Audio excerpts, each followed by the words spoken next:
नमस्कार दोस्तों, मेरे चैनल शिव भक्ति में आपका स्वागत है। क्या आप जानते हैं कि हमें बासी खाना क्यों नहीं खाना चाहिए और हमें खाना कम क्यों खाना चाहिए? आइए देखते हैं इस वीडियो में। आपको मेरी वीडियो अच्छी लगे तो लाइक करें और मेरे चैनल को सब्सक्राइब करें। बजे लगभग 4:30-5 बजे। अच्छा, वाह, बड़े अच्छे हो। करते क्या हो?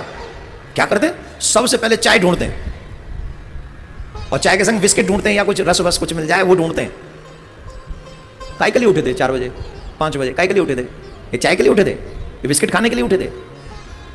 उठे ब्रह्म मुहूर्त में और काम क्या किया जो वर्जित है पुराण में? ये खाना नहीं है, पीना नहीं है।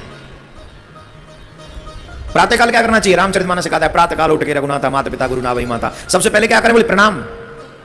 प्रणाम किनको? बोले अपने घर के बुजुर्गों को। सबसे पहले उठ के बिना स्नान के सबसे पहले अपने माता पिता के पास चले जाओ। घर में जो बुजुर्ग हैं, दादी दादा, उनके पास चले जाओ, उनको जाके प्रणाम करो। और उन्हें प्रणाम करने के बाद क्या करें? बोले फिर स्नान। पहले प्रणाम, फिर स्नान और फिर राम, फिर नाम जपो, फिर भजन करो। भजन के बाद फिर भोजन करो। ये व्यवस्था है तुम्हारे पुराणों की। यहां तो उठे नहीं, जल एक लोटा आ गई चाय की और 2 बिस्किटों से भरा हुआ वो प्लेट आ गई और जब पूरा कुंभकर्ण खा पी के फिर उठे। अब ये भजन, ये पुराणों तो तुम्हारा जीवन नहीं है। ये तुम अपना उठ के भी लेटे ही हो, समझ गए? राधे राधे बोलना पड़ेगा। तुम्हें कहा था संध्याकालीन समय में आपके लिए कुछ कार्य वर्जित हैं। बोले कौन से कार्य वर्जित हैं? पहला भोजन नहीं करना चाहिए संध्याकालीन समय में। एक और गजब की बात, शाम के समय यात्रा भी नहीं करनी चाहिए। जिनकी चालू हो वो रखें। जो चल रहा है, जो ट्रेन में बैठ गया, दोपहर को बैठ गया, सुबह ही बैठ गया, वो थोड़ी रुकेगा। लेकिन उस समय यात्रा न करें प्रारंभ। शाम के समय, संध्याकालीन समय में यात्रा प्रारंभ न करें। अच्छा, इसके पीछे वजह क्या है? रीजन क्या है? रीजन है छोटा सा। शाम के समय कैलाश पर्वत पे शंकर भगवान अपने तीनों नेत्र खोलकर इस ब्रह्मांड को देखते हैं, पृथ्वी के लोगों को देखते हैं, मतलब इनकी चेकिंग करते हैं कि ये कर क्या रहे हैं। और संध्याकालीन समय बनाया गया है भगवान के भजन के लिए।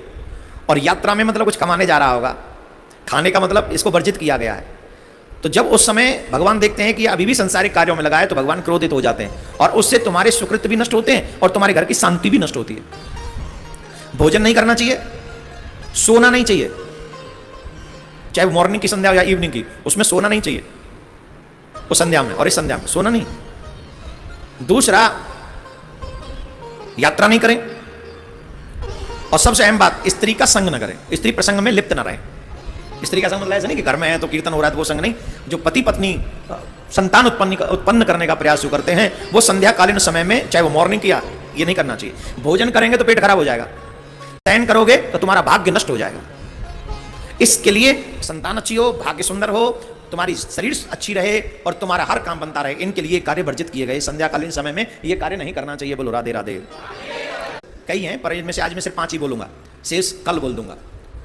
5वीं बात जो बहुत महत्वपूर्ण है वो ये है, आपको अपने जीवन में झूठ नहीं बोलना चाहिए, जो आज का व्यक्ति बात बात पे बोलता है। आज आप इस व्यक्ति से कहो झूठ मत बोलना तो वो समझेगा कि ये व्यक्ति हमको पागल बना रहा है। किसी से बोलो कि सत्य बोला करो तो वो कहे तुम पागल हो गए हो। किस जमाने की बात करते हो? सतयुग में सत्य बोला करते थे, कलयुग में नहीं चलता। ऐसा नहीं है। मैं एक बात आपको यहां स्पष्ट कर दूं, तुम्हारे झूठ बोलने से किसी और का भला हो अथवा किसी और का बुरा हो, पर तुम्हारे झूठ बोलने से सबसे पहला जो बुरा होता है वो तुम्हारा बुरा होता है। जब तुम झूठ बोलते हो तो भगवान की दृष्टि में तुम उसी समय तुम्हारा पतन हो जाता, उसी वक्त उसी समय तुम्हारा पतन हो जाता है। क्योंकि जो तुम बोल रहे हो वो तुम्हारा विचार डेवलप हो रहा है और जो तुम्हारा विचार डेवलप हो रहा है तुम कर्म भी वही करने जा रहे हो और वो जो कर्म तुम करोगे तो तुम्हारा निर्माण तुम्हारे जीवन का वैसा ही होने वाला है। इसलिए भगवान ने, रामायण क्या कहती है? धर्म न दूसरे सत्य समाना, आगम निगम पुराण बकाना। भागवत कहती है सत्यात्मकम त्वाम शरणम प्रपन्नः सत्यम परम धीमहि। उस परम सत्य का ध्यान करो, उस परम सत्य को ध्याओ। और आप प्रत्येक पूर्णिमा पे सुनते हो सत्यनारायण की कथा। तो सत्यनारायण की कथा, सत्यनारायण व्रत क्या है?